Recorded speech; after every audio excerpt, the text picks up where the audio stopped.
नमस्कार। आज हम कुछ और प्रश्नों की बात करते हैं। एल्कोहलों के क्वथनांक संगत ईथरों से उच्च होते हैं, इसका कारण पूछा गया है। तो जैसा कि आप जानते हैं, एल्कोहल और ईथर समावेवी होते हैं, यानी इनके जो मॉलिक्यूलर फार्मूला हैं वो सेम होते हैं। इनकी क्वथनांक में अंतर होता है। इसके लिए एल्कोहल में बनने वाले अंतर आणविक हाइड्रोजन बंध उत्तरदायी होते हैं। जैसे हम एग्जाम्पल ले लें, एथिल एल्कोहल इंस्टीट्यूट H5OH और डाईमेथिल ईथर। इनके क्वथनांक में इतना अंतर है। देखिए यहाँ पे एल्कोहल का जो एथिल एल्कोहल है यानी एथेनॉल है, इसका क्वथनांक है 78.37 डिग्री सेल्सियस, जबकि ईथर का है -24 डिग्री सेल्सियस। इतना अंतर क्यों है? इसके पीछे एल्कोहल में बनने वाले हाइड्रोजन बंध हैं। देखिए, एक एल्कोहल के OH ग्रुप का H और दूसरे अणु के OH ग्रुप का O, इनके बीच में हाइड्रोजन बंध बन जाते हैं और ये हाइड्रोजन बंध एक दूसरे को पास में बांधे रखते हैं, जिससे इनकी जो उड़नशीलता है वो कम हो जाती है। जब अणु एक दूसरे से अधिक मजबूत बंधों से बंधे होते हैं तो इनका बाष्पीकरण कठिन हो जाएगा, इसलिए इनका क्वथनांक उच्च होता है। ईथर में ऐसा संभावना नहीं है, क्योंकि ईथर में आपका अलग से H समूह नहीं रहता है, तो ईथर के क्वथनांक बहुत कम होते हैं एल्कोहलों की तुलना में। एक और क्वेश्चन है इसमें, एल्कोहल की अपेक्षा फिनॉल अधिक अम्लीय होते हैं, क्यों? तो इसके पीछे आपको 3 कारण आपको देखना होंगे। पहला तो है फिनॉल में अनुनाद के कारण ऑक्सीजन परमाणु पर आंशिक धनावेश आ जाता है, जिससे OH बंध का इलेक्ट्रॉन युग्म अपनी ओर आकर्षित कर शीघ्रता से प्रोटॉन मुक्त कर देता है। पहला कारण है ये। दूसरा कारण है बेंजीन वलय का कार्बन परमाणु sp2 संकरित है, जो कि इलेक्ट्रॉन अपनेक की तरह काम करता है। देखिए, sp2 संकरित कार्बन और sp3 संकरित कार्बन में, sp2 संकरित कार्बन में S के गुण, S जो गोलाकार होता है नाभिक के पास होता है, इसके जो गुण हैं वो 33% रहते हैं और इसमें ये गुण करीब 25% रहते हैं। तो जो बेंजीन वलय है उसका जो कार्बन है वो sp2 संकरित होता है, जबकि एल्कोहल में जो कार्बन परमाणु होता है वो sp3 संकरित होता है, इसमें P गुण अधिक रहता है।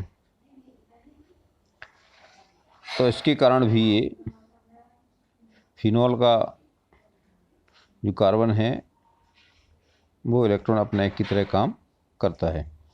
इसको हम ऐसे समझ सकते हैं। यहाँ देखें, पहला तो आप अनुनाद के लिए देखें, अनुनाद कैसे रहता है। इसमें फिनॉल में ऑक्सीजन के पास जो 2 लोन पेयर रहते हैं, इसमें एक lone pair hand double bond पर शिफ्ट होता है, तो यहाँ कार्बन पे कितने बॉन्ड हो जाएंगे? 5 हो जाएंगी। तो क्या होगा, यहाँ का जो डबल बॉन्ड है वो इस बगल वाले कार्बन पे शिफ्ट हो जाता है, यानी ये इलेक्ट्रॉनिक में आ जाता है तो इस पर माइनस आवेश आ जाता है, और यहाँ पे ऑक्सीजन पे कौन सा आवेश आएगा? प्लस आवेश आ जाता है। अब देखिए, पहली स्थिति में नहीं था, लेकिन दूसरी स्थिति में इस पर एक धनावेश है। अब यहाँ जैसे ही ऋणावेश आएगा तो अब यहाँ पे घनत्व तो ज़्यादा हो गया इलेक्ट्रॉन का, तो ये इस पर बॉन्ड बन जाएगा, और यहाँ पे चूँकि 5 बॉन्ड हो जाएंगे तो इस बॉन्ड के जो इलेक्ट्रॉन है वो बगल वाले कार्बन पे शिफ्ट हो जाएंगे, तो यहाँ ऋणावेश आ जाएगा। तीसरी बार में फिर क्या होगा, फिर ये फिर बगल वाले पे शिफ्ट होगा और ये डबल बॉन्ड के फिर इस कार्बन पे शिफ्ट हो जाएंगे इलेक्ट्रॉन, तो यहाँ ऋणावेश बन जाएगा। इन 3 स्थितियों में ऑक्सीजन पे धनावेश बना हुआ है। और जो 5वीं स्थिति है, इसमें क्या होगा, फिर से ये इलेक्ट्रॉनिक में बगल वाले इस पर शिफ्ट होगा और ये डबल बॉन्ड का इलेक्ट्रॉन फिर से ऑक्सीजन पे शिफ्ट हो जाएगा, तो फिर से ये वही संरचना आ जाएगी। तो यहाँ पे 5 अनुनादी संरचनाओं में से 3 में ऑक्सीजन पे प्लस आवेश है। तो ये प्लस आवेश है, इसके कारण क्या होगा, ये जो सांझी का इलेक्ट्रॉनिक में है वो ऑक्सीजन अपनी तरफ खींच करके और हाइड्रोजन यानी प्रोटॉन को आसानी से मुक्त कर देगा। और अम्ल का यही गुण होता है। आपको पता है ब्रोंस्टेड की परिभाषा क्या है? अम्ल प्रोटॉन दाता होते हैं, जो आसानी से प्रोटॉन देते हैं वो प्रबल अम्ल होते हैं। तो इस तरह से हम ये देख सकते हैं कि जो फिनॉल है, इसके दो कारण समझ में आ गए। अम्लीयता अधिक होती है फिनॉल की एल्कोहल की तुलना में। तीसरा एक कारण और है, जब फिनॉक्साइड आयन बन जाता है, यानी प्रोटॉन इसमें से निकल जाता है, तो जो शेष बचता है वो हो जाता है फिनॉक्साइड आयन। ये फिनॉक्साइड आयन भी अनुनाद करके स्थायित्व प्राप्त कर लेता है, और अधिक देर तक जब ये बना रहेगा विलयन में, तो प्रोटॉन भी अधिक देर तक अलग बना रहेगा। इसलिए भी ये एल्कोहल की तुलना में अधिक अम्लीय है। इसमें भी देखिए किस तरह अनुनाद होता है। ये इसमें आएगा, डबल बॉन्ड इसमें आ जाएगा, ये फिर यहाँ आएगा। इस तरह से ये वैसे ही शिफ्ट होता जाएगा जैसा उसमें फिनॉल में शिफ्ट होता है। तो इस तरह से ये अनुनाद के कारण फिनॉक्साइड आयन है, ये भी अधिक देर तक स्थायी रहता है। इसकी तुलना में यदि एल्कोक्साइड आयन की बात करें, यानी RO की बात करें, तो इसमें ये स्थायित्व नहीं होता, अनुनाद नहीं होता, इसलिए ये कम स्थायी है। इसलिए ये H आयन नहीं त्यागता है। तो एल्कोहल अम्लीय नहीं होते हैं, जबकि फिनॉल माने एल्कोहल की तुलना में अधिक अम्लीय होते हैं। इनके आपने 3 कारण देखे। कौन कौन से? पहला कारण तो ये है कि फिनॉल में अनुनाद के कारण O माने ऑक्सीजन परमाणु पे धनावेश रहता है, आंशिक धनावेश रहता है, जिसके कारण वो सांझी का इलेक्ट्रॉन लेकर के आसानी से प्रोटॉन त्यागता है। दूसरा कारण है, इसका जो बेंजीन मिला का कार्बन है वो sp2 संकरित है। तीसरा कारण यह है, जो फिनॉक्साइड आयन बनता है वो भी अनुनाद के कारण स्थायित्व प्राप्त कर लेता है। ये हमें 3 कारण उसमें देना है। अगला प्रश्न है, अपक्रियाओं को समझाना है। इसमें देखिए पहली है कोल्वे-स्मिट अपक्रिया। कोल्वे-स्मिट अपक्रिया में जब 400 केल्विन पर 4 से 7 वायुमंडलीय दाब पर कार्बन डाइऑक्साइड को सोडियम फिनॉक्साइड पर प्रभावित करते हैं तो तथा HCl से अम्लीकृत करते हैं तो सैलिसिलिक अम्ल बनता है। ये जो सैलिसिलिक अम्ल है ये आपको पैरास्टामोल, जो बुखार उतारने की दवा एस्प्रिन, उसको बनाने में काम आता है। एस्प्रिन, पैरास्टामोल नहीं। तो ये इसमें क्या होता है, पहले फिनॉल को पहले कास्टिक सोडा यानी सोडियम हाइड्रोक्साइड से क्रिया कराई जाती है, फिर उससे हमें सोडियम फिनॉक्साइड प्राप्त होता है, और सोडियम फिनॉक्साइड को हम 400 डिग्री के 400 केल्विन ताप और 4 से 7 वायुमंडलीय दाब पर इसमें हम कार्बन डाइऑक्साइड प्रभावित करते हैं और HCl से अम्लीकृत करते हैं, तो हमें सैलिसिलिक अम्ल प्राप्त होता है। इस अपक्रिया का नाम है कोल्वे-स्मिट अपक्रिया। जो सैलिसिलिक अम्ल है वो है 2-हाइड्रोक्सी बेंजोइक अम्ल। दूसरी है कपलिंग यानी युग्मन रिएक्शन, युग्मन अपक्रिया। तो इसमें बेंजीन डाइज़ोनियम क्लोराइड को 273 यानी 0 से 5 डिग्री सेल्सियस के ताप में क्षारीय माध्यम में इसको फिनॉल के साथ अभिकृत करते हैं तो एक रंजक प्राप्त होता है, और ये एजो रंजक का होता है। एजो मतलब होता है नाइट्रोजन। तो इसमें जो डाइज़ोनियम क्लोराइड है और फिनॉल है, इसका संघनन हो जाता है।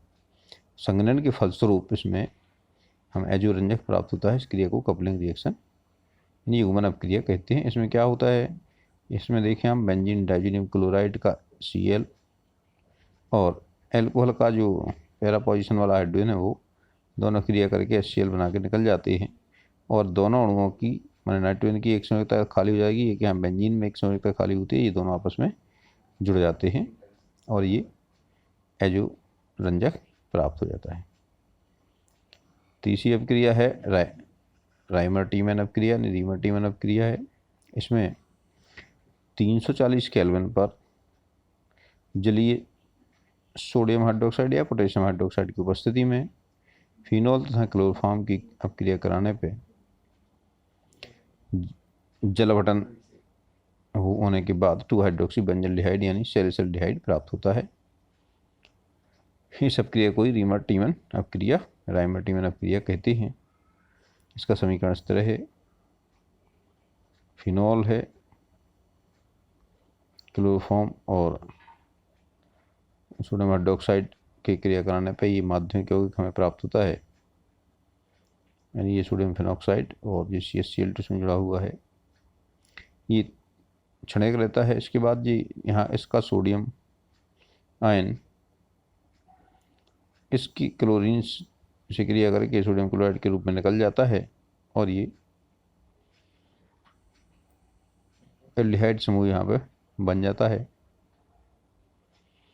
और इसका जब जलवर्धन होता है तो ये 2 हाइड्रोक्सी बेंजल्डिहाइड या सैलिसल्डिहाइड के रूप में हमें प्राप्त हो जाता है।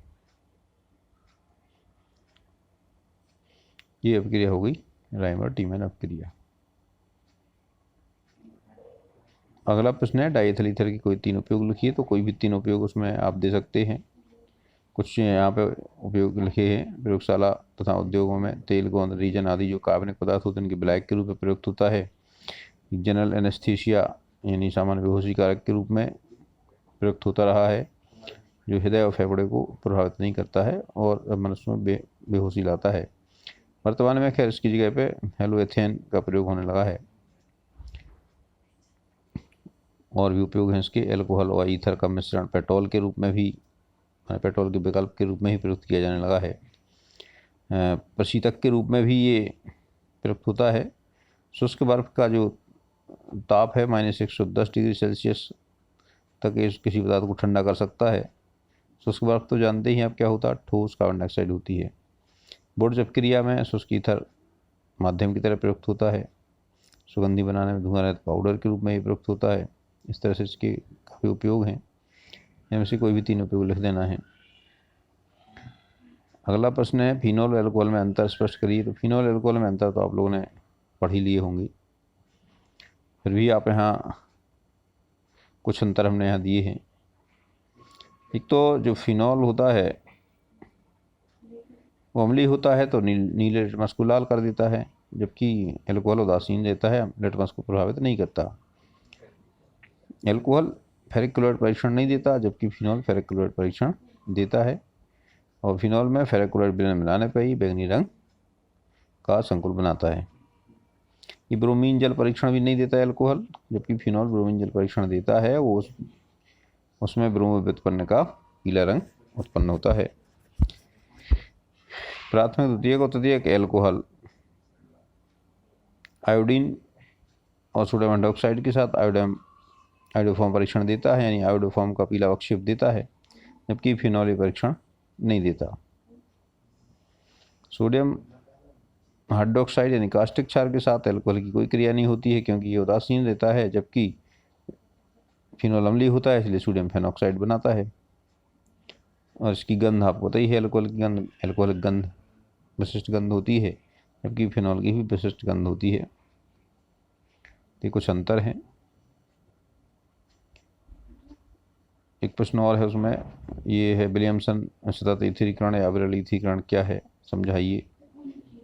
तो जब एथिल एल्कोहल की अधिक में शांत सल्फ्यूरिक अम्ल के साथ इसको गर्म किया जाता है तो जल का एक अणु निष्कासित हो जाता है और 2 एल्कोहल अणु आपस में जुड़ करके ईथर बनाते हैं।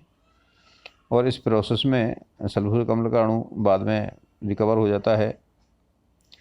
तो इससे ये माना जाता है कि थोड़े से सल्फ्यूरिक अम्ल से हम बहुत सारे एल्कोहल को ईथर में बदल सकते हैं, इसलिए इसको अविरल ईथरीकरण की विधि कहते हैं। इसका समीकरण इस तरह है, देखिए यहाँ पर C2H5OH पहले सल्फ्यूरिक अम्ल के एक अणु से क्रिया करके एक जल अणु बाहर निकाल देता है और ये एथिल बाइसल्फेट बनता है। और एथिल बाइसल्फेट का एक अणु दूसरे एल्कोहल से क्रिया करके फिर H2SO4 बना देता है और एक ईथर का अणु प्राप्त होता है। इस तरह से सैद्धांतिक रूप से ये अविरल ईथरीकरण की विधि है, क्योंकि इसमें सल्फ्यूरिक अम्ल पुनः प्राप्त हो जाता है। लेकिन वास्तव में सतत नहीं है, क्योंकि थोड़ी देर में सल्फ्यूरिक अम्ल तनु हो जाता है और हमें अपक्रिया के लिए शांत सल्फ्यूरिक अम्ल की आवश्यकता होती है और कभी कभी अपघटित भी हो जाता है। कुछ और हैं इसमें। एक प्रश्न है, निम्नलिखित रासायनिक समीकरण लिखना है केवल परीक्षाओं के। तो रासायनिक पहला है प्रोपेन बनॉल का क्षारीय KMnO4 विलयन के द्वारा ऑक्सीकरण है। तो इसका समीकरण इस तरह है, जो प्रोपिनल का जब क्षारीय KMnO4 से ऑक्सीकरण कराते हैं तो इसमें परमाणविक ऑक्सीजन प्राप्त होती है। और आपको पता है एल्कोहल का ऑक्सीकरण करो तो हमें अम्ल प्राप्त होता है, यानी इसी क्या बनेगा, प्रोपिनोइक एसिड बनेगा और पानी निकल जाता है। दूसरी क्रिया फिनॉल की CH2 एवं ब्रोमीन के साथ क्रिया। तो कार्बन डाइसल्फाइड और ब्रोमीन के साथ क्रिया कराने पे हमें इसका ब्रोमो व्युत्पन्न प्राप्त होता है और इसमें मुख्य उत्पाद के रूप में पैरा ब्रोमोफिनॉल प्राप्त होता है और लघु उत्पाद के रूप में ऑर्थो ब्रोमोफिनॉल प्राप्त होता है। फिनॉल की तनु HNO3 के साथ क्रिया कराने पे भी हमें ऑर्थो और पैरा व्युत्पन्न प्राप्त होते हैं। इनकी HNO3 से नाइट्रो समूह इसमें जुड़ जाता है। तो मुख्य उत्पाद के रूप में, हाँ यहाँ पर थोड़ा चेंज हो जाता है, ये ध्यान रखना है अपन को। नाइट्रोजन समूह है, इसकी अलग प्रकृति होती है। तो इसमें जो ऑर्थो नाइट्रोफिनॉल है वो बड़ी अधिक मात्रा में मिलता है, पैरा नाइट्रोफिनॉल अल्प मात्रा में मिलता है। इस तरह से ये क्रियाएँ हैं। ये कुछ प्रश्न थे जो माध्यमिक शिक्षा मंडल के द्वारा जो जारी किया है प्रश्न बैंक है। वैसे प्रश्न बैंक DPI द्वारा डाला गया है, उसके कुछ प्रश्नों के उत्तर थे। इसकी PDF भी इस ग्रुप में डाल दी है।